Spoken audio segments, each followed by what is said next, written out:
கோவை மாநகரில் சமீப காலமாக அனாதையாக பச்சிளங்குழந்தைகளை வீசி எறியும் அவலம் அதிகரித்து வருகிறது. பிறந்து 4 நாட்களே ஆன நிலையில் கோவை அடுத்த துடியலூர் பகுதியில் அனாதையாக விடப்பட்டு கோவை அரசு மருத்துவமனையில் பராமரிக்கப்பட்ட ஆண் குழந்தை தற்போது காப்பகத்தில் ஒப்படைக்கப்பட்டுள்ளது.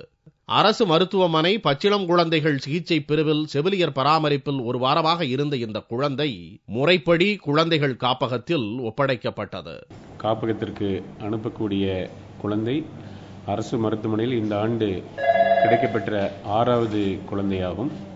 நமது அரசு ஒரு குழந்தைகள் ஒரு தொட்டில் குழந்தை திட்டம் என்ற ஒரு திட்டத்தை நடைமுறைப்படுத்தி வருகின்றார்கள்.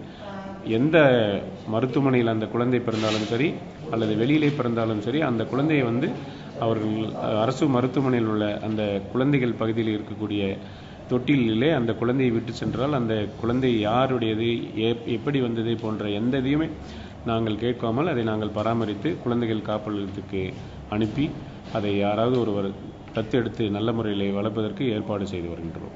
கோவை அரசு மருத்துவமனையில் இந்த ஆண்டு இவ்வாறு அபயம் பெற்றுள்ள 6வது குழந்தை இது. என்று மாறும் இந்த பச்சிளம் குழந்தைகள் வீசி எறியப்படும் அவலம்